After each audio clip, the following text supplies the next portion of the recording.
Kiai Nur Hasan Nawawi lahir sekitar tahun 1909 M, lahir dari pasangan Kiai Haji Nawawi bin Nur Hasan bin Nur Hatim dan Nyai Ruqyanah binti Abdul Hayy, Kiai Urip. Kiai Haji Nawawi adalah ulama besar yang juga salah satu pendiri Jamiyah Nu. Pasangan ini masih bersaudara sepupu. Dan keduanya adalah keturunan Said Sulaiman Mojoagung Jombang dan Sunan Gunung Jati. Kiai Haji Nawawi menyambut kehadiran anak lelaki pertama beliau dengan bahagia dan sukacita. Harapan pengasuh PP Sidogiri itu untuk mempunyai anak lelaki tercapai sudah, karena kepadanya lah nanti beliau akan menyerahkan tongkat estafet perjuangan. Muhammad Nur Hasan, begitulah nama bayi mungil tersebut yang disandangkan oleh kedua orang tua beliau. Konon, saat Kiai Nur Hasan masih berada dalam kandungan, Kiai Nawawi mendapat firasat bahwa putra beliau kelak akan menjadi tokoh yang disegani. Firasat itu timbul dari mimpi beliau, yang menggambarkan bahwa apa yang ada dalam kandungan istri beliau adalah macan putih. Hal itu juga diperkuat perkataan seorang Habib yang datang di kala kandungan Nyai Ruqyanah berusia 9 bulan. Saat itu, Nyai Ruqyanah tidak mau makan sama sekali. Akhirnya datanglah seorang Habib yang mengatakan bahwa yang ada dalam kandungan Nyai Ruqyanah adalah macan putih. Hal ini membuat Nyai Ruqyanah makin sedih, khawatir apa yang dikatakan Habib tersebut benar-benar kenyataan. Ternyata saat lahir, bukan auman macan putih yang terdengar, tapi tangisan bayi mungil yang kelak akan menjadi tokoh panutan umat. Kiai Nur Hasan Nawawi memulai hidup baru dengan meninggalkan masa lajang saat berumur 25 tahun. Beliau mempersunting Nyai Mukimah putri Kiai Muhsin yang saat itu berusia 18 tahun. Gadis ini menjadi tunangan Kiai Nur Hasan sejak berusia 40 hari. Yaitu saat Mukimah kecil berumur 40 hari, beliau digendong abah beliau menemui Kiai Nawawi bin Nur Hasan saat turun dari masjid. Dengan penuh hormat, Kiai Muhsin menuturkan pada Kiai Haji Nawawi yang tak lain adalah pamannya sendiri. "Anu, men, kulo gada yugo estri, paman, saya punya anak perempuan." Kiai Nawawi menimpali dengan penuh perhatian, "Endi, delok. Oh, yo ayu, embesok oleh no Muhammad ae, mana, aku ingin lihat." Wah, cantik, kelak dinikahkan dengan Muhammad Nur Hasan saja. Sejak saat itulah Kiai Nur Hasan dengan Nyai Mukimah terikat pertunangan, hingga mereka berdua melangsungkan pernikahan kira-kira tahun 1934. Sebenarnya Nyai Mukimah masih keponakan Kiai Nur Hasan sendiri. Karena Kiai Muhsin adalah sepupu Kiai Nur Hasan, yakni putra dari adik Kiai Nawawi, Nyai Fatonah binti Nur Hasan bin Nur Hatim. Pernikahan semacam ini diperkenankan dalam Islam, sebagaimana pernikahan Sayyidina Ali dengan Siti Fatimah, yang tak lain adalah putri dari sepupu Sayyidina Ali, Nabi Muhammad SAW. Setelah menikah, Kiai Nur Hasan tinggal di dalam beliau yang sederhana, di selatan lapangan desa Sidogiri. Area tempat tinggal beliau selanjutnya dikenal dengan sebutan daerah I, lanjutan dari pusat kompleks santri di area barat yang disebut daerah A, B, C, D. Pasangan Kiai Nur Hasan dan Nyai Mukimah dikaruniai 8 putra-putri, yakni Ning Nur Azah, wafat; Kiai Haji Gazi, beristri Nyai Hije Zubaidah; Mas Yahya Nawawi, wafat; Ning Nur Azah, wafat; Kiai Haji Fuad, beristri Ning Maslihah Siraj; Ning Iliyah, istri Kiai Haji Mahmud Ali Zain; Ning Munjiat, istri Kiai Kolil Abdul Ghafur; Ning Iradatul Hasanah Luluk Maknunah, wafat. Beliau wafat pada Ahad Pahing, 26 Safar 1387 H, tanggal 4 April tahun 1967 Masehi, setelah mengalami sakit selama 2 bulan dan sangat parah selama 11 hari. Dengan wafatnya Kiai Nur Hasan, seluruh masyarakat Sidogiri merasa sangat kehilangan tokoh panutan yang amat dikagumi. Dunia serasa gelap, membuat perasaan orang terenyuh dan berduka. Saudara-saudara Kiai Nur Hasan semuanya menangis, terutama Kiai Sa'dullah. Kiai Haji Khatib Banyuwangi saat itu mengatakan, membina santri sampai 25 tahun, belum tentu bisa mencetak yang seperti Kiai Nur Hasan. Bukan alim lagi, namun beliau adalah seorang kiai yang petik terbalik, alamah, sangat alim. Keanehan tampak pada saat Kiai Nur Hasan wafat, yakni kendati beliau sehari-harinya bersikap humul dan jarang dikenal orang, ternyata para pelayat yang ingin memberikan penghormatan terakhir pada beliau meluber membanjiri Sidogiri. Sidogiri yang kala itu tak begitu penuh santri, berubah menjadi lautan manusia. Keranda yang membawa beliau dari kediamannya menuju Masjid Jami yang jaraknya tanda kurang lebih 300 meter berjalan lebih cepat dari arus para pelayat yang berduyun-duyun.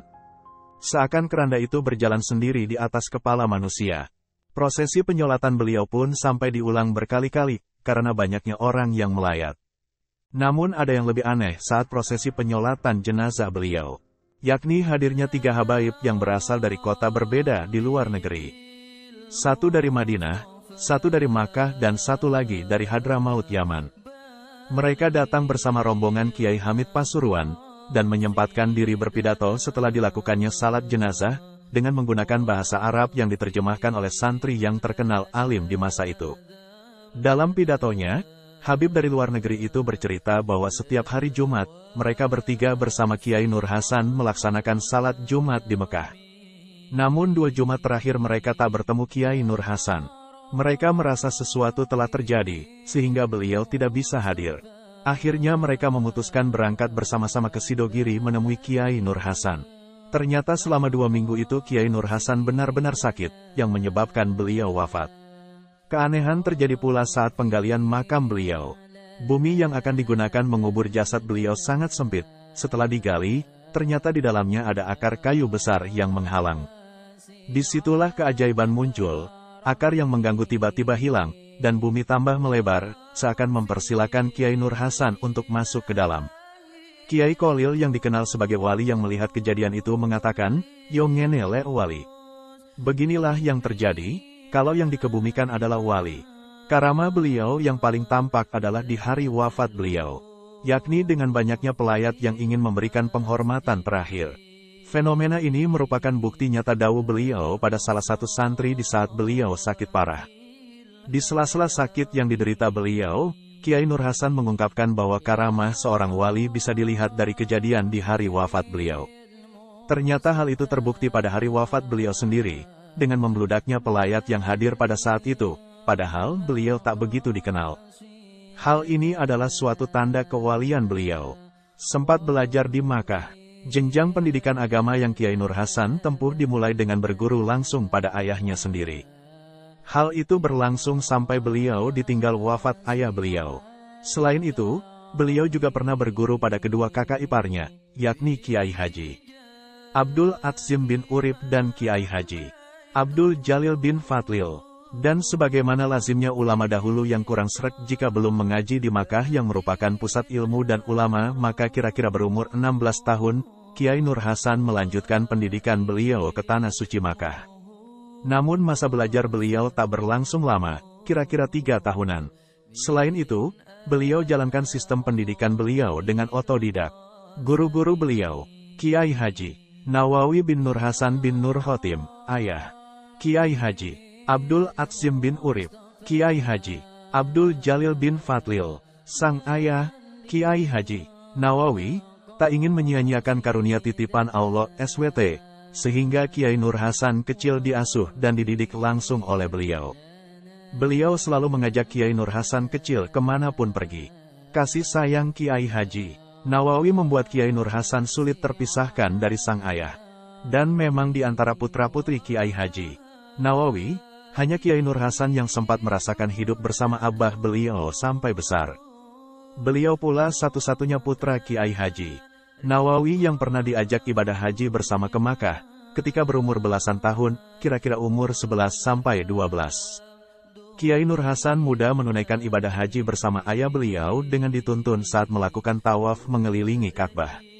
Namun kebersamaan Kiai Nur Hasan dengan sang ayah tak berlangsung lama. Karena ketika beliau menginjak usia 13 tahun, Kiai Haji Nawawi wafat, Kiai Nur Hasan muda sangat sedih karena ditinggalkan ayah tercinta. Seiring perjalanan waktu, Kiai Nur Hasan pun tumbuh menjadi anak yang cerdas. Sebagaimana lazimnya seorang bocah kecil, Muhammad begitulah beliau biasa dipanggil sejak kecil, tidak jauh berbeda dengan teman sebaya beliau. Beliau sering bermain dan bergaul dengan teman-temannya. Meski demikian, beliau tergolong anak pendiam. Syahdan, Kiai Nur Hasan di masa kecil sampai remaja sering bersama, bermain dan bercengkerama dengan teman sebaya beliau, pendidikan beliau pun tak jauh berbeda dengan teman yang lain. Tapi saat malam tiba, kira-kira jam 10, beliau masuk ke dalam kamar membawa handuk besar. Lantas mematikan lampu templok dan tidur sampai subuh. Namun anehnya, setelah menikah ternyata beliau mampu mengajar kitab-kitab besar, padahal mengaji beliau biasa-biasa saja. Dapat ilmu dari mana Kiai Nur Hasan itu? Saya heran, ungkap teman masa kecil beliau, Met Sekar Gadung, dengan kagum. Kendati tak ingin menjadi kiai, Kiai Nur Hasan dengan penuh tanggung jawab tetap mengajar santri-santri yang ingin mengaji pada beliau. Setiap pagi, kira-kira pukul 8, beliau membacakan kitab pada mereka. Baik santri yang bermukim di daerah I sendiri, maupun yang bermukim di daerah-daerah barat. Adapun kitab yang dibaca adalah Iqna, Fatu Al-Qorib, sedangkan yang tasawuf kitab Bidayatu Al-Hidayah.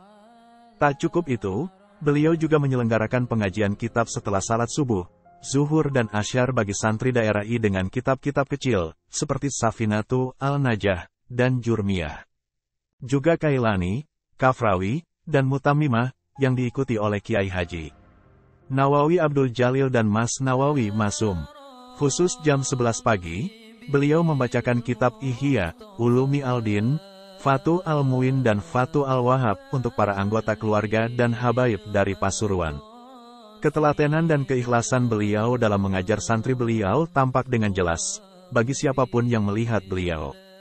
Sebab beliau tak memandang banyak dan sedikitnya orang yang mengaji. Jadi walaupun santri yang mengaji hanya 3 atau 4 orang, beliau tetap layani dengan baik.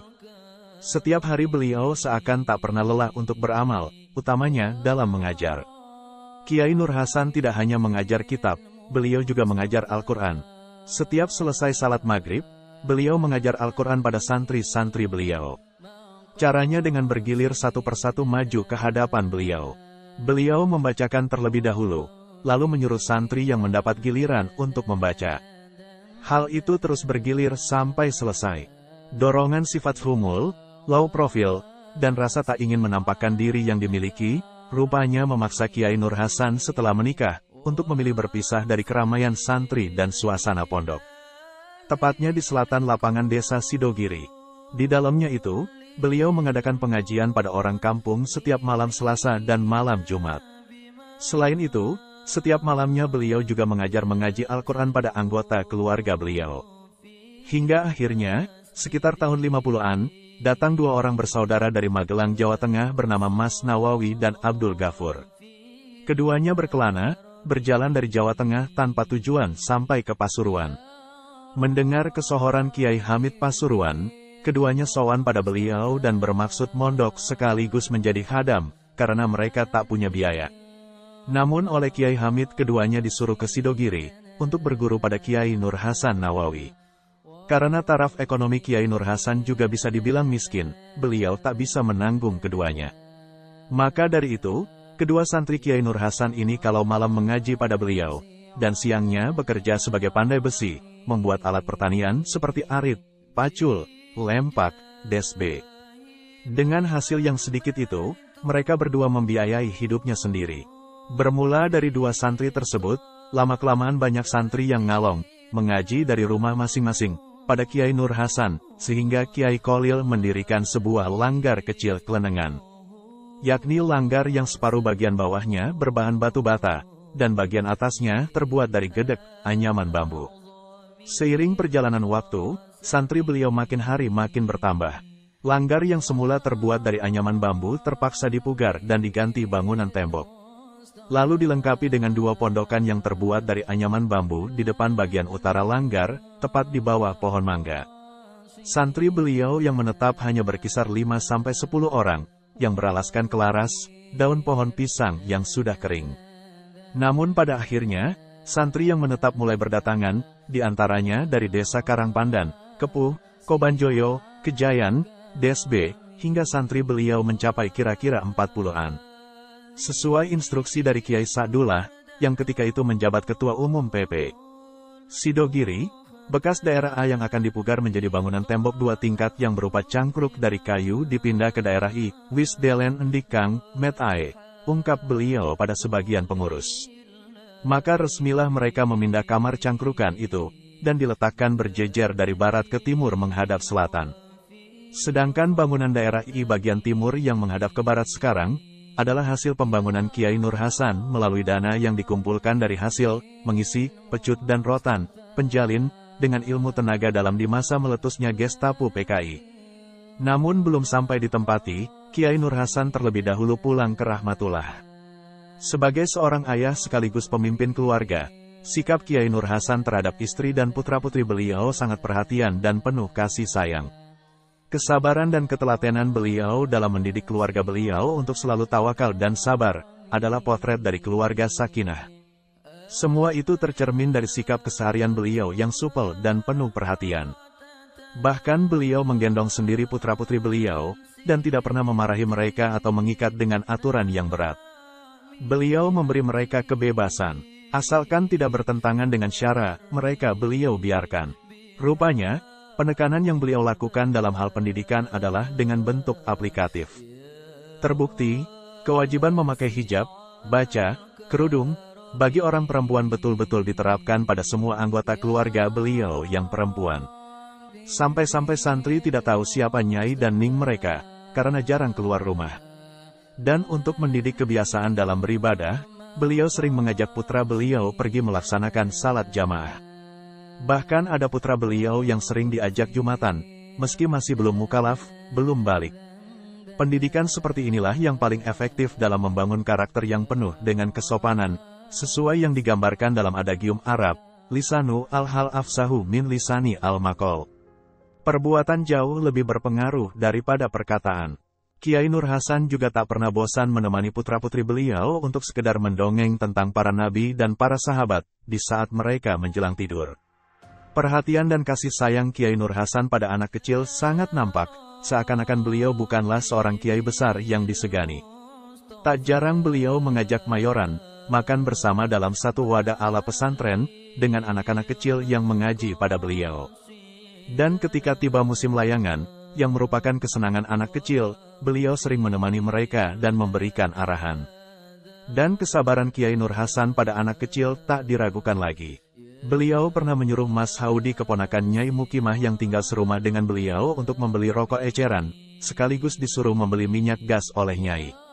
Di tengah perjalanan pulang, tanpa sengaja rokok titipan Kiai Nur Hasan masuk ke dalam botol gas. Perasaan takut dan was-was pun bercampur menjadi satu, sehingga tak berani untuk pulang. Sampai-sampai Kiai Nur Hasan mencarinya. Setelah ditemukan, di luar dugaan, sesudah Mas Haudi menceritakan kejadian sebenarnya, Kiai Nur Hasan malah mengatakan, "Ndak opo-opo, enak malah tambah barak, tak apa-apa, malah enak tambah menyala." Mendengar tanggapan Kiai Nur Hasan seperti itu, legalah hati Mas Haudi. Disitulah letak kehati-hatian Kiai Nur Hasan dalam menjaga perasaan orang lain. Kedekatan beliau dengan anak-anak kecil, juga tampak pada saat-saat di mana biasanya orang hilang kesabaran karena lelah. Selepas Isya kira-kira jam 9 malam, anak-anak kecil yang mengaji dan putra-putri beliau berkumpul di dalam beliau, untuk beliau dongengi orang-orang saleh sambil duduk di kursi goyang dan minum kopi. Ceritanya pun dibuat seru bak cerita dalam film.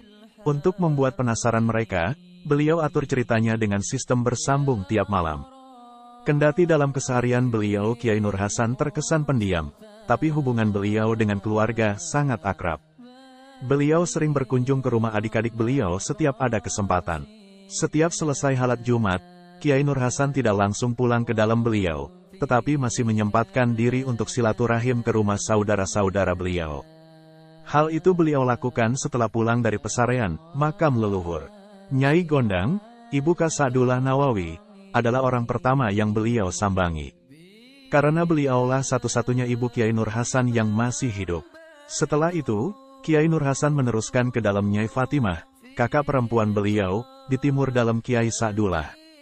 Kemudian ke dalam kakak perempuan beliau dari ayah, Nyai Hanifah, ibu Kiai Haji Abdul Alim bin Abdul Jalil, dan dilanjutkan ke dalam Kiai Haji Kolil. Baru setelah itu beliau pulang. Meski beliau putra tertua dalam keturunan Kiai Nawawi, sikap hormat dan takzim pada semua saudara tetap melekat pada diri beliau. Sehingga semua saudara beliau juga sangat takzim dan akrab pada beliau, terutama Kiai Haji Hasani Nawawi. Sedangkan Kiai Haji Khalil Nawawi, adiknya yang menjadi pengasuh PP Sidogiri, sering bermakmum pada Kiai Nur Hasan saat salat berjamaah maghrib di surau daerah I. Pernah saat Kiai Nur Hasan pulang dari berkunjung ke dalam Kiai Khalil setelah Jumatan, di tengah perjalanan beliau berjumpa Kiai Hasani yang baru pulang dari daerah I. Adiknya itu mengajak beliau berkunjung ke dalam Kiai Khalil. "Ayo nang umahe Kang Khalil, Kang Met." Tanpa merasa keberatan, beliau mengiyakan, "Ayo." Sesampai di dalam Kiai Khalil, tentu saja Kiai Khalil menegur Kiai Hasani, "Loh, nih, kok dijak rene maneh Kang Met? Sik tas teko kene, loh, nih, Kang Met kok diajak ke sini lagi? Barusan dia dari sini." "Iyo Kang Met, benar begitu, Kang Met?" tanya Kiai Hasani heran. "Ben awakmu onok barenge, biar kamu ada temannya," timpal beliau dengan penuh kesabaran.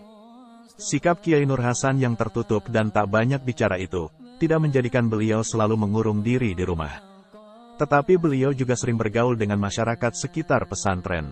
Beliau dekat dengan mereka tanpa memilah-milah antara si kaya dan si miskin. Dan beliau selalu datang bila diundang masyarakat, meskipun dalam satu malam ada 3 undangan sekaligus. Keakraban Kiai Nur Hasan dengan masyarakat sekitar sangat kental. Bahkan tak jarang beliau duduk-duduk di warung kopi, untuk sekedar ngopi dan rokok-rokokan bersama masyarakat sekitar. Beliau juga sering pergi sendiri ke pasar setiap hari pasaran seperti Kamis dan Ahad, dengan mengajak putra beliau Mas Fuad. Kalau diundang oleh masyarakat Sidogiri, Kiai selalu hadir, bahkan lebih awal dari undangan yang lain. Terlebih kalau yang mengundang adalah orang miskin, maka beliau pasti akan lebih mengutamakannya. Pernah suatu hari Kiai diundang tetangga beliau yang bernama Wak Siti, seorang janda tua yang miskin, rumahnya berdinding gedek, terbuat dari anyaman bambu. Pas setelah salat Isya, beliau segera berangkat menuju rumah Wak Siti itu. Setelah sampai, ternyata belum ada orang sama sekali. Beliau pun ikhlas menunggu para undangan yang lain. Sanjungan dan pujian adalah racun yang mematikan. Sebuah adagium Arab yang menggambarkan bahwa sanjungan tak lain akan membuat mental seseorang sombong. Rupanya hal itu tak diinginkan Kiai Nur Hasan, sehingga menjadikan beliau hengkang dari segala macam penghormatan. Terbukti ketika bertemu para santri, beliau selalu menghindar, agar tidak dihormati secara berlebihan. Kiai juga selalu menghindar bila masyarakat mengistimewakan beliau. Kalau menghadiri undangan kadang duduk menyepi, dengan duduk di tempat terpisah dari keramaian. Pada santri pun, Kiai Nur Hasan bersikap santun dan tidak suka main perintah. Sampai-sampai beliau membeli rokok sendiri ke toko. Kalau jeding beliau kebetulan kosong airnya, maka beliau menimba sendiri. Baru kalau ada santri yang meminta izin untuk menimbakan, maka beliau memberi kesempatan. Beliau tidak pernah memarahi mereka. Bahkan saat ada santri bersuara ramai, beliau tidak langsung marah, tapi hanya melihat saja.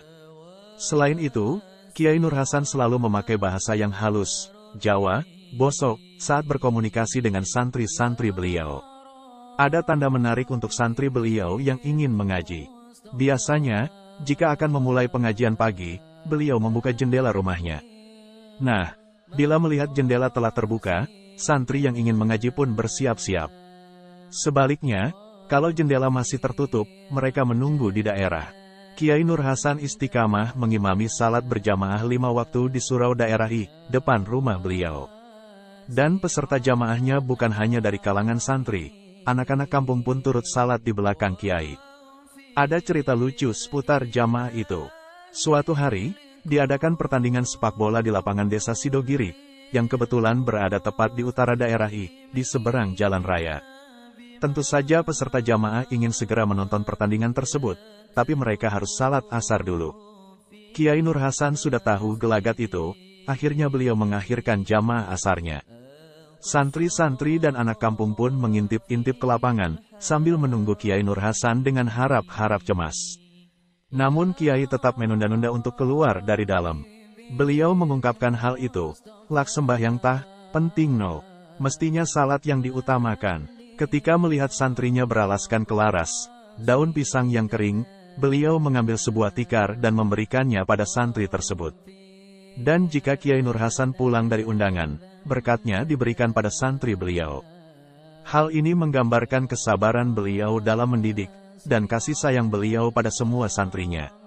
Untuk menanamkan sifat tawaduk dan pendalaman spiritual, santri-santri beliau di daerah I lebih banyak digembleng dengan riyadlah batin, istighasah, setiap malam. Sehingga sifat keseharian santri-santri beliau penuh ketawadukan dan selalu berzikir. Bahkan hal ini menjadi ikon tersendiri bagi santri beliau. Sampai-sampai kalau terlihat seorang santri yang sifatnya tawaduk, hidup dengan kesederhanaan dan kuat berzikir lama, maka dapat diterka bahwa ia adalah santri yang bermukim di daerah I. Dalam dunia tasawuf, dikenal praktik zuhud, asketisisme. Orang yang telah tenggelam di dalamnya, hasrat dan keinginannya akan keduniawian menghilang atau berpaling sama sekali. Adapun bentuk dan simbol kefakiran, hanyalah potret faktual kezuhudan semata. Kemudian zuhud dikhususkan untuk mendeskripsikan sosok seorang sufi. Rupanya sikap zuhud dan bergelut dalam dunia sufisme adalah jalan hidup yang ditempuh Kiai Nur Hasan. Sehingga sikap dan kehidupan sehari-hari beliau merupakan sebuah gambaran aplikatif ajaran zuhud dan sufisme. Pada istri dan putra-putri pun beliau tanamkan betapa indahnya hidup penuh dengan kezuhudan. Diceritakan bahwa atap rumah beliau banyak yang bocor, sehingga kala hujan turun membasahi bumi, banyak air yang menetes ke dalam beliau. Istri beliau Nyai Mukimah, menegur dan memintanya memanggil santri, guna memperbaiki genteng bocor tersebut. Namun Kiai Nur Hasan menjawab, pindah saja ke tempat yang tidak bocor, kan ada. Rumah yang beliau bangun pun tak ditutupi dengan kaca, seperti lazimnya rumah yang lain. Sampai-sampai salah satu putra beliau mengatakan dengan menyindir, kok bisa ya, kaca rumah ini pecahnya bersamaan. Itulah potret dari fakta kezuhudan beliau. Dalam kitab monumental Syekh Ibnu Athaillah Al-Hikam, disebutkan bahwa seorang hamba yang didudukkan Allah pada makam Al-Tajrid atau Al-Inkita, Ani Al-Asbab, akan memperoleh hasil tanpa upaya. Dan bila beliau masih bersikeras melakukan sebuah usaha, maka usaha beliau bukan membuahkan hasil, tapi sebuah kemunduran. Bisa jadi Kiai Nur Hasan termasuk hamba Allah SWT, yang digambarkan Ibn Athaillah tersebut. Beliau tidak hubud dunia, cinta dunia, dan selalu tawakal serta qanaah, menerima apa adanya. Istilahnya, beliau sudah sampai pada tataran inkita, Ani al-asbab. Seseorang yang berada pada tingkatan tersebut sudah tidak lagi menghiraukan dunia. Beliau sangat bersahaja, tidak mengharapkan nilai lebih dalam kehidupan sehari-hari beliau, sehingga dalam hati beliau tak terbesit keinginan mengumpulkan harta sebanyak-banyaknya. Kesederhanaan ini selalu terpancar dalam semua sisi kehidupan beliau. Apalagi dalam urusan keluarga, beliau sangat sederhana, bahkan terkesan memprihatinkan. Setiap harinya, beliau menghidupi diri dan keluarga beliau hanya dari hasil sebidang tanah yang dibagi hasil dengan si penggarap sawah. Saat panen, Kiai Nur Hasan hanya mendapat 2 sak padi.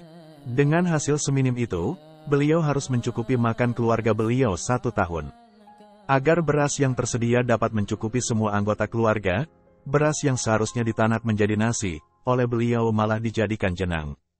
Dengan hanya menyediakan beras 1 cangkir setiap hari dan airnya diperbanyak, secara otomatis beras yang ada mengembang. Dus beras sedikit, dapat mencukupi seluruh anggota keluarga. Jenang inilah yang menjadi makanan pokok keluarga beliau. Kalau kebetulan tak ada makanan sama sekali di rumah beliau berpuasa. Jika hendak belanja ke pasar, Kiai Nur Hasan membawa 2 atau 3 buah kelapa yang dijual terlebih dahulu. Tapi anehnya, walau begitu peliknya ekonomi beliau tak pernah mengeluh, bahkan sangat menikmati dan bahagia. Malah Kiai Nur Hasan terkesan bangga dengan kemiskinan beliau. Pakaian sehari-harinya pun sangat sederhana, bahkan bisa dikatakan tak layak dipakai seorang yang bergelar kiai. Sampai-sampai songkok putih yang dipakainya berwarna coklat, dari lamanya tak dicuci. Pernah Nyai meminta beliau mengganti baju yang dikenakan ketika akan menghadiri undangan, dan memberi sepotong baju yang terbilang pantas sebagai gantinya. Namun beliau tidak berkenan, malah melemparkan baju pemberian istrinya tersebut. Ada cerita menarik tentang baju Kiai Nur Hasan. Saat panca warga putra Kiai Nawawi bin Nur Hasan undangan ke Bondowoso dan menginap di sana, menjelang tengah malam Kiai Sadullah melihat baju saudaranya yang paling memprihatinkan adalah milik kakak tertua beliau, Kiai Nur Hasan. Maka malam itu juga baju itu beliau cuci dan setrika, lalu dikembalikan ke tempat semula. Paginya, Kiai Nur Hasan kebingungan mencari baju beliau. Ternyata pada bajunya sendiri beliau pangling. Beliau tak mau mengambil satu-satunya baju yang tersisa di hanger, yang tak lain adalah milik beliau sendiri. Beberapa lama kemudian, Kiai Sadullah berkata, "Itu baju sampean, Kang Met." Tapi Kiai Nur Hasan menyangkal terus, bukan ini. Bajuku jelek, ini kan bagus, sudah disetrika lagi." Setelah lama berdebat, akhirnya Kiai Sadullah mengaku dirinya lah yang mencuci dan menyetrika baju itu. Namun Kiai Nur Hasan kurang berkenan dengan baju yang terlalu rapi. Alasan beliau sederhana, karena ingin bergerak bebas. "Wah awakmu iki, loh, aku ndak enak gawe klambi setrika-setrikaan ngene. Lek gawe barang ngono mel ndak bebas, kate senden ngene wedi lungset. Lek gawe klambi maeng iku kan bebas, iso senden nang endi. Wah kamu ini, loh, aku merasa tidak nyaman memakai pakaian setrikaan begini.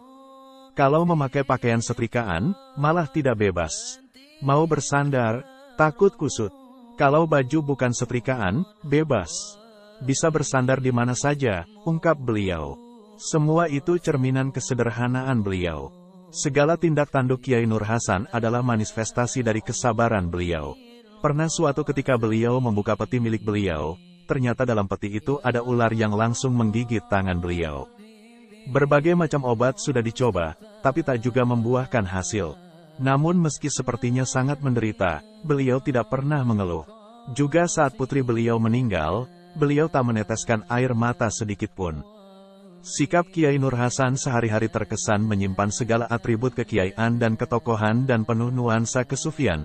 Istilah pesantrennya humul, low profile. Beliau bersikap rendah hati dan tidak banyak bicara. Dan kalau berjalan kepala beliau menunduk. Dari pandainya menyimpan gelar kiai yang disandang, sampai-sampai orang di pasar Sidogiri yang jaraknya tanda kurang lebih 100 meter dari dalam beliau banyak yang tidak tahu beliau putra kiai besar pengasuh pondok pesantren Sidogiri, PPS. Pernah suatu hari Habib Abdullah bin Abdul Qadir Bilfaqih, pengasuh PP Darul Hadis Malang, memberi ceramah di Masjid Jami Sidogiri. Saat itu, keempat saudara laki-laki Kiai Nur Hasan sudah hadir di tempat, sedangkan Kiai Nur Hasan datang terlambat. Setelah masuk ke masjid, beliau bersalaman dengan Habib Abdullah. Ternyata Habib tersebut tidak tahu bahwa yang bersalaman dengan beliau adalah Kiai Nur Hasan, putra tertua Kiai Nawawi Sidogiri. "Pak Haji dari mana?" tanya Habib Abdullah dengan bahasa Jawa halus pada Kiai Nur Hasan. Melihat hal itu, Kiai Kholil Nawawi yang ada di sebelahnya menjawab, "Anu, Bib, niku kakang kulo." "Bib, itu kakak saya." Habib Abdullah yang hafal dengan lika-liku hadis, langsung membacakan sebuah hadits. "Ahu al-kabir fi manzilati al-walid, lahu al-hukuk, alaihi al-hukuk." Kedudukan saudara tertua sama dengan kedudukan orang tua, beliau punya hak dan kewajiban yang sama. Jadi, lanjut Habib, kedudukan saudara tertua itu sama dengan orang tua. Kalau sampean punya perlu apa-apa mengenai pondok, sampean beritahu dulu Kiai Nur Hasan. Kalau Kiai Nur Hasan setuju, laksanakan. Kalau tidak, ya jangan dilaksanakan. Bahkan pernah ada wali santri yang tidak mengenali Kiai Nur Hasan. Ceritanya, suatu hari seorang wali santri bersilaturahim pada Kiai Kholil, salah satu adik Kiai Nur Hasan yang menjadi pengasuh PP Sidogiri kala itu, dan kebetulan Kiai Nur Hasan juga ada di sana, duduk di samping wali santri tersebut. Si wali santri bertanya pada Kiai Nur Hasan, "Wak Haji saking pundi?" Mendengar pertanyaan wali santri itu, Kiai Kholil buru-buru menimpali, "Anu, niku kakang kulo." Demikianlah kelihayan Kiai Nur Hasan dalam menyimpan nama dan kedudukannya, sehingga banyak orang yang tak tahu bahwa beliau seorang kiai. Dalam hal ini, beliau pernah mengungkapkan alasannya bersikap humul, "Sak jange wong bersih iku, duduk wong sing bersih kelambain. Sing garano wong bersih, wong suci, iku wong sing bersih lan suci atin." Sebenarnya, orang yang bersih itu bukanlah orang yang bersih pakaiannya. Yang menjadikan orang itu bersih atau suci, adalah bersih dan sucinya hati. Ungkapan, al-istiqamah ainul karamah. Istiqamah adalah esensi dari kekeramatan, adalah sebuah gambaran akan tingginya nilai istiqamah dalam segala aktivitas sehari-hari. Keseharian Kiai Nur Hasan tak lepas dari aktivitas ibadah, yang beliau jalani dengan istiqamah. Di antaranya yang sangat tampak adalah sahirul layali, tidak tidur malam. Setiap malam beliau bersujud dan tafakur berzikir, menghambakan diri pada Zat yang Maha Agung. Salat jamaah pun tak pernah beliau tinggalkan. Bahkan ketika sakit parah, beliau tetap salat berjamaah. Setiap salat 5 waktu, beliau mengimami di surau daerah I. Kemudian usai salat maktubah, beliau istiqamah membaca Asmaul Husna, surat Al-Fatihah dan dilanjutkan dengan membaca 7 kali ayat, Laqad ja'akum rasulun min anfusikum, Deste, 2 ayat terakhir surat At-Taubah. Dan diceritakan bahwa bacaan ini juga diistiqamahkan oleh keempat saudara lelaki Kiai Nur Hasan. Tidak diketahui apakah bacaan tersebut memang diijazahkan khusus oleh Kiai Nawawi bin Nur Hasan, abah mereka, atau tidak. Yang jelas, bacaan tersebut seakan menjadi bacaan wajib putra-putra Kiai Nawawi yang tergabung dalam Pancawarga. Setiap gerak dan diam Kiai Nur Hasan seolah-olah selalu berzikir pada Allah SWT. Sampai-sampai suatu ketika, dari mantapnya beliau berzikir, saat turun dari masjid dan disapa Kasadullah Nawawi adiknya, beliau tidak menoleh. Ketika berangkat untuk salat jamaah, utamanya salat Jumat, tasbih di tangan tak pernah beliau tinggalkan, berbaju hitam, bersurban merah dipadu dengan songkok biru, plus bakyak yang memang ciri khas sandal pesantren. Dan pada senja hari menjelang maghrib, biasanya beliau sambil memegang tasbih, berdiri di depan pintu dalam beliau. Kadang juga sambil berjalan. Kegemaran beliau adalah mengumpulkan barang antik seperti batu cincin merah delima, tongkat yang bentuknya seperti bambu yang berasal dari Mekah, Del. Hebatnya, beliau juga dikejar oleh barang antik. Pernah beliau mengambil 3 buah mangga di depan rumah beliau, dan diberikan pada seseorang dari Nongko Jajar Pasuruan. Setelah dikupas, ternyata dalam biji mangga tersebut terdapat merah delima. Salah satu benda antik yang dipercaya mengandung nilai mistik dan dapat membuat sang empunya kebal itu lantas dikembalikan pada Kiai Nur Hasan, sebagai orang yang lebih berhak atas barang tersebut. Sedangkan makanan yang beliau sukai, adalah nasi yang dibuat jenang, nasi liwet dan wijen yang ditumbuk halus. Selain itu, beliau senang sekali mendengarkan radio, apalagi kalau ada qiraat Al-Quran. Beliau juga istiqamah dengan wiritan rutin beliau yang berbunyi, Wa asmim wa abkim suma ahma, aduwana. Biasanya wiritan ini beliau baca sehabis maghrib dan subuh. Salah satu keunikan Pondok Pesantren Sidogiri, PPS, yang mengagumkan adalah sifat tidak ambisius dan saling mengalah yang dimiliki kiai-kiainya. Ketika pengasuh PP, Sidogiri Kiai Haji Nawawi bin Nur Hasan, berpulang ke Rahmatullah pada 25 Syawal 1347 ke pengasuhan PP Sidogiri sempat kosong selama 1 tahun lebih. Demikian itu dikarenakan kelima putra beliau masih kecil-kecil, dan menantu pertama beliau, Kiai Haji Abdul Atzim bin Urip, tidak mau dijadikan pengasuh. Jalil iku ente nono, tunggu datangnya Jalil, kata beliau. Yang dimaksud adalah Kiai Haji Abdul Jalil bin Fadlil, yang juga menantu Kiai Nawawi, yang sedang berada di Makkah. Waktu itu, perjalanan Indonesia Makkah lama, sekitar 7 bulan, karena menunggu kapal. Kiai Abdul Atzim mengirim surat pada Kiai Abdul Jalil untuk segera pulang. Sesuai perintah Kiai Abdul Atzim, para santri dengan sabar menunggu datangnya Kiai Abdul Jalil. Mereka tidak boyong. Kalaupun ada yang pindah sementara, mereka kembali setelah datangnya Kiai Abdul Jalil. Ternyata Kiai Abdul Jalil bersikap sama dengan Kiai Abdul Atzim, beliau tidak mau menjadi pengasuh. Namun karena Kiai Abdul Atzim tetap tidak bersedia, maka Kiai Abdul Jalil menerima amanat berat ini. Dan kepengasuhan PP Sidogiri tidak pernah dipegang 2 orang, kecuali di masa kedua menantu Kiai Nawawi tersebut. Maka putra-putra Kiai Nawawi yang masih kecil diasuh oleh Kiai Abdul Jalil. Beliau mengajar mereka, dan memenuhi kebutuhan pangan mereka sehari-hari. Sehingga kelima putra Kiai Nawawi itu tumbuh dewasa. Pada tahun 1947, Kiai Abdul Jalil syahid ditembak Belanda sebagai pejuang pembela kemerdekaan Indonesia. Maka berembuglah 5 putra Kiai Nawawi yang saat itu telah dewasa untuk menentukan pengganti Kiai Abdul Jalil. Mereka biasa disebut Pancawarga, yakni Kiai Haji Nur Hasan, Kiai Haji Kolil, Kiai Haji Sirajul Milawadin, Kasadullah, dan Kiai Haji Hasani. Dalam rapat tersebut, yang diinginkan menjadi pengasuh PP Sidogiri adalah Kiai Nur Hasan, karena beliau yang tertua. Tapi beliau tidak berkenan menjadi pengasuh, dengan alasan dalam beliau ada di timur, jauh dari pusat pesantren. Beliau berdalih tidak sanggup menjadi pengasuh yang harus bolak-balik ke barat dan ke timur, untuk memberikan pengajian kitab pada santri di surau daerah H, di barat. Ojok aku sing dadi pengasuh, omaku adoh. Mosok aku kate wirawiri bendino, kolil ae, ben enak, cidek omahe. Jangan saya yang menjadi pengasuh, rumah saya jauh. Masak saya akan bolak-balik ke barat ke timur setiap hari. Kolil saja, biar enak, karena rumahnya dekat. Akhirnya diputuskan Kiai Kolil yang menjadi pengasuh PP Sidogiri, sehingga dalam peralihan pucuk kepemimpinan PP Sidogiri saat itu tidak terjadi kekosongan, sebagaimana terjadi sebelumnya saat peralihan kepengasuhan dari Kiai Nawawi bin Nur Hasan pada Kiai Abdul Jalil.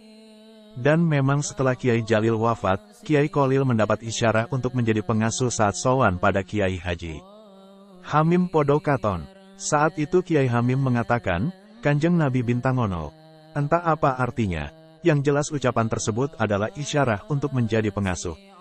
Demikian kesimpulan riwayat dari Kiai Haji Abdul Alim Abdul Jalil dan Kiai Haji Fuad Nur Hasan. Dalam riwayat lain dari Kiai Haji Nawawi Abdul Jalil dan Mas Bahrudin Thoyib, disebutkan bahwa Kiai Nur Hasan menolak menjadi pengasuh, dan Kiai Abdul Jalil menyerahkan kepengasuhan pada Kiai Kolil setelah Kiai Kolil pulang dari belajar di Makkah. Jadi beliau menjadi pengasuh sejak masa Kiai Abdul Jalil masih hidup, yakni sejak usia 17 tahun. Lepas dari itu semua, karakteristik Kiai Nur Hasan Nawawi yang selalu bersikap tawaduk, humul, low profile, dan bersahaja, rupanya telah mendorong beliau untuk menolak menjadi pengasuh PP Sidogiri. Kedudukan sebagai pengasuh pesantren besar ternyata tidak menyilaukan mata beliau. Malahan pada awal-awal kepindahan beliau ke area daerah I, beliau tak berkenan menjadi kiai yang mempunyai santri dan pondok.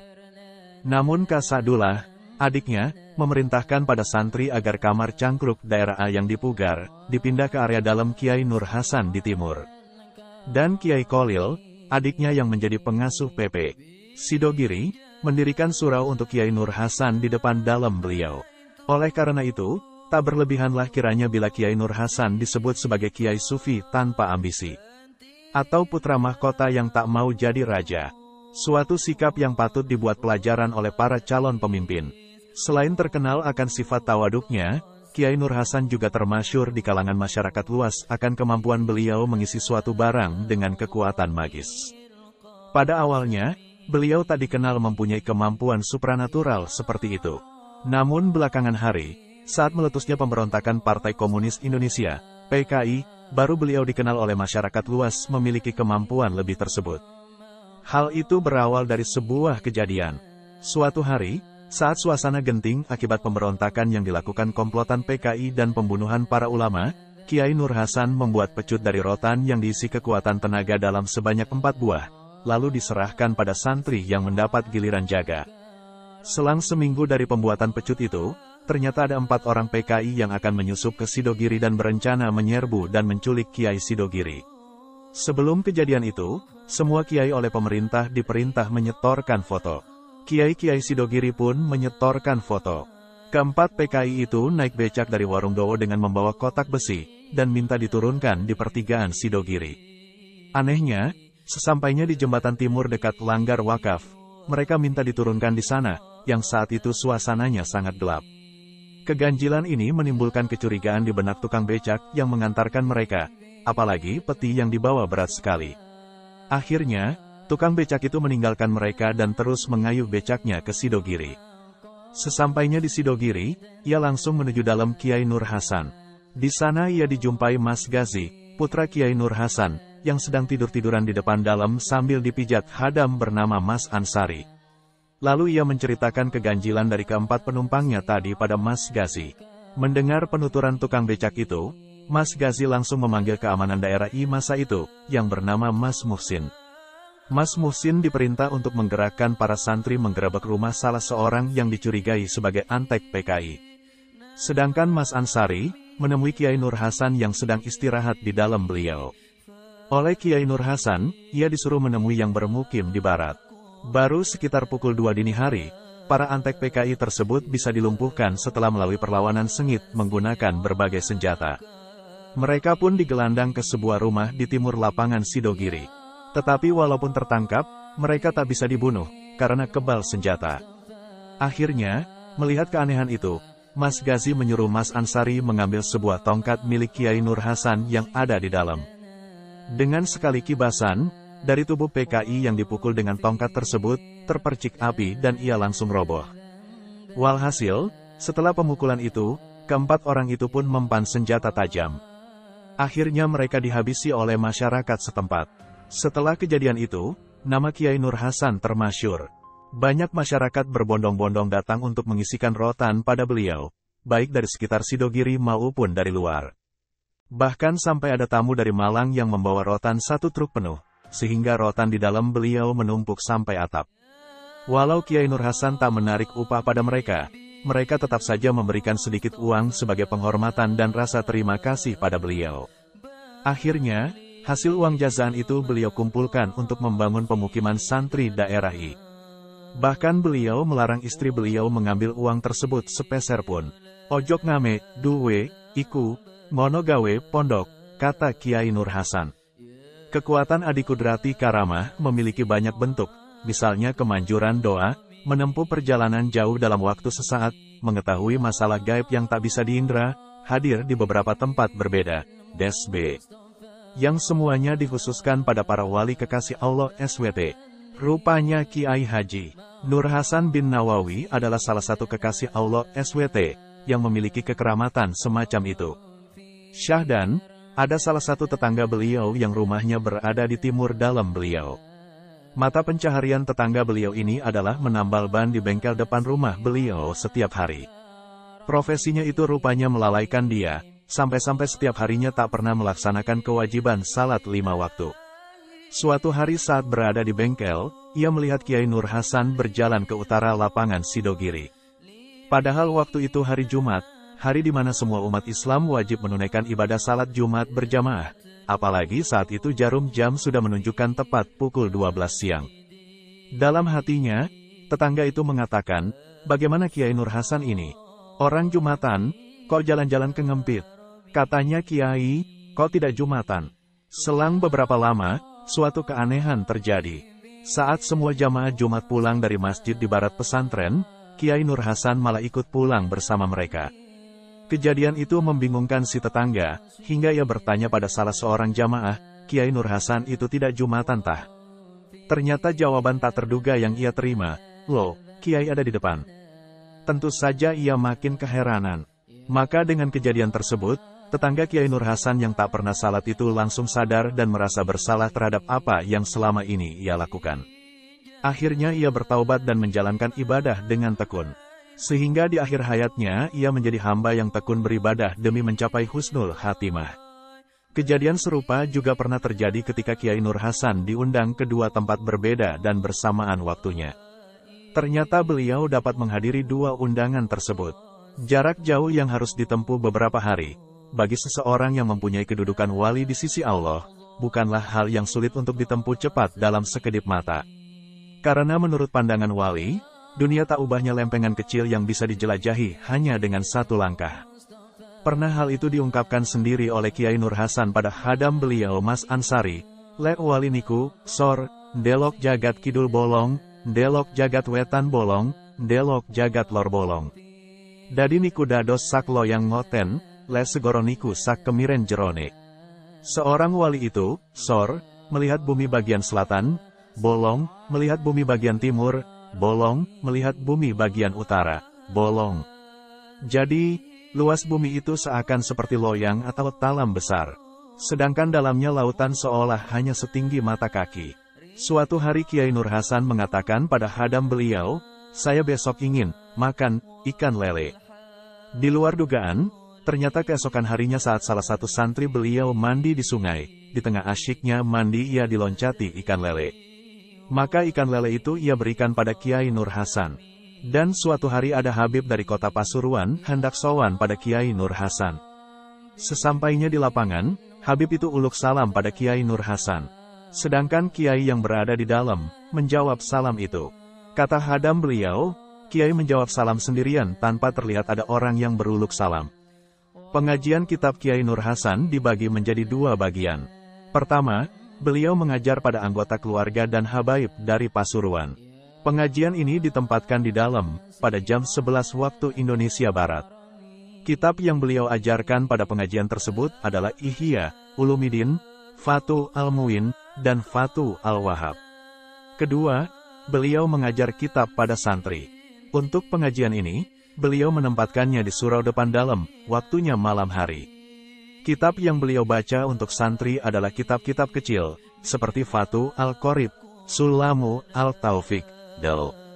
Kata beliau, "Le ngaji ojok ke akeh, engkok gak muat, kalau mengaji jangan banyak-banyak, nanti tidak muat." Ada keanehan pada diri beliau di saat mengajar, sebab tak sejalan dengan kebiasaan yang ada. Kalau belajar terlebih dahulu sebelum mengajar, beliau malah tidak bisa mengajar. Pernah hal itu diungkapkan pada santri yang mengaji, di saat beliau membacakan kitab takrib. Kata beliau dengan bahasa Madura, "Engkok benean ben Kiai Kolil. Mun Kiai Kolil amutalaah, engkok mun amutalaah sajen tak tao. Saya berbeda dengan Kiai Kolil, adik saya. Kalau Kiai Kolil, sebelum mengajar mutalaah dulu. Kalau saya mutalaah dulu, malah tambah tidak tahu." Dan seperti diceritakan sebagian murid beliau, ketika mengajar kitab pada santri, Kiai Nur Hasan tidak memakai pengeras suara, padahal santri yang mengaji sangat banyak. Tapi anehnya, suara beliau terdengar lantang jauh sekali. Dari tempat beliau mengajar, yakni surau daerah I Selatan Lapangan Desa Sidogiri, suara beliau terdengar jelas sampai ke pertigaan jalan. Jaraknya kira-kira 50 meter. Padahal dalam mengajar, beliau bersuara biasa, tidak mengeraskan suaranya. Bahkan lebih aneh lagi sebagaimana diungkapkan salah satu santri yang mengikuti pengajian beliau, kitab yang diambil dari peti khusus beliau saat pengajian, dan diajarkan pada santri, ternyata kitab itu saja, tidak berubah. Padahal yang diajarkan pada santri banyak macamnya, dari pagi sampai siang kitabnya selalu berganti, dari tafsir Jalalain dan Iqna, Duratu Al-Nasihin dan Fathul Al-Qorib. Dan ketika mengajar, Kiai Nur Hasan seakan hafal pada apa yang ada di kitab, sehingga beliau cepat dalam memaknai, dan tidak pernah berhenti kecuali ada lafal yang butuh diterangkan. Berikut kisah menarik lainnya tentang karamah Kiai Nur Hasan Nawawi.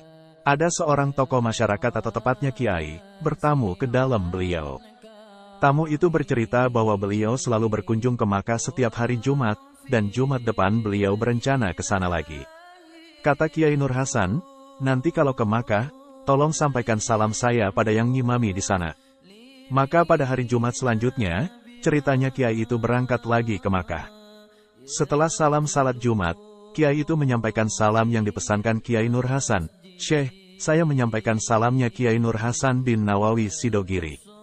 Tiba-tiba tempat berpijak Kiai itu berubah menjadi pohon yang besar, bukan Makkah seperti yang ada dalam perasaan beliau. Ternyata, Kiai itu telah dikelabui setan atau jin. Dan Kiai Nur Hasan mengetahui hal itu lewat ketajaman Ainul Basirah, mata hati, yang beliau miliki. Ketajaman Ainul Basirah yang dimiliki Kiai Nur Hasan seakan memang keluar dari aura kewalian beliau. Selain terbukti dalam kisah salam di atas, hal itu juga terbukti pada saat putri beliau yang bernama Ning Luluk akan meninggal. Beliau sudah mengetahuinya sebelum terjadi. Hal itu diungkapkan Kiai Nur Hasan pada hadamnya. Suatu hari, beliau berbicara sendiri saat duduk-duduk di kursi berukir yang menjadi kebiasaannya. Padahal di sampingnya tidak ada siapa-siapa. Selang tidak lama, hadamnya datang. Lalu beliau menjelaskan bahwa yang datang barusan adalah malaikat Israel, yang katanya akan membawa pergi, mencabut nyawa, putrinya, Ning Luluk. Selain itu, beliau juga menyaksikan bagaimana malaikat Israel membawa putrinya. Hal ini dituturkan pada hadamnya yang lain, "Awakmu mau turu tok, ndak ngerti mau onok malaikat Israel gowo anakku, kamu tadi tidur terus. Tidak tahu kalau tadi malaikat Israel datang membawa pergi anakku." Suatu hari, saat hadam bernama Ansari menyapu halaman depan dalam, tiba-tiba ada seorang pengemis memakai baju putih dan pengemis itu dihadang. Ternyata dari dalam rumah, Kiai Nur Hasan berkata, "Masukkan, Sor." Pengemis itu masuk dan disambut dengan begitu hormat. Setelah itu Ansari ditanya oleh Kiai Nur Hasan, "Loh, tidak salaman dengan orang tadi?" "Tidak, Kiai," jawabnya. Ternyata pengemis itu adalah seorang yang sering menemui beliau, dan diyakini sebagai tokoh misterius Nabi Khidir AS. Pesan Kiai Nur Hasan pada santri-santrinya, biasanya menekankan pentingnya bangun dan salat malam. Menurut beliau, rahmat Allah akan diturunkan di sepertiga akhir malam. Kalau seseorang tidur saat turunnya rahmat, otomatis ia tidak akan kebagian. Selain itu, beliau sering mewanti-wanti agar semua talibul ilmi, pencari ilmu, tidak makan ikan laut. Karena semua ikan di laut senantiasa mendoakan orang yang mencari ilmu. Dan semua itu ternyata sesuai dengan apa yang digambarkan Syekh Al-Zarnuji dalam kitab monumentalnya, Ta'lim Al-Muta'alim. Sebuah kitab yang menerangkan tata cara mencari ilmu. Beliau juga menganjurkan makan belalang. Kata beliau pada salah satu putra dan cucunya, golek walang kecek sing endasi muncung. Iku panganen, iku enggarakno gangsar ngaji. Lek dek maka, iki didol kiloan. Payu onok dek pasar. Mergane dek kitab, walang iku halal, carilah belalang kecek, yang kepalanya lonjong. Makan itu, karena itu menyebabkan cepat bisa mengaji Al-Quran. Kalau di Makkah, belalang kecek ini dijual kiloan. Laris di pasar. Maka dari itu, dalam kitab fikih, belalang dihukumi halal. Dan di antara pesan beliau adalah, kalamun kalil, zikrun kasir, sedikitlah berbicara, banyaklah berzikir. Beliau juga berpesan pada salah satu hadamnya, kalau ada di masyarakat, kamu harus hati-hati, jaga lisan kamu. Kalau terpelesetnya kaki bisa dipijatkan. Tapi kalau terpelesetnya lidah, tidak bisa dipijatkan. Beliau mengatakan hal tersebut berulang-ulang. Sebab lidah lebih tajam daripada pedang. Dan juga pesan ini sesuai sabda Rasulullah, siapa yang beriman pada Allah dan hari akhir, maka hendaklah ia berbicara baik, atau diam saja. Pada putranya, Kiai Nur Hasan juga menganjurkan agar sering sahirul layali, bangun malam. Pernah salah satu putranya tidak naik kelas dan meminta berhenti sekolah. Tapi beliau tidak memperbolehkan, kecuali dengan syarat tidak tidur malam. Putranya pun menyanggupi syarat itu. Ternyata, bangun malam itu memang punya dampak tersendiri bagi orang yang melakukannya. Ia akan mudah mengontrol hatinya dari segala penyakit hati.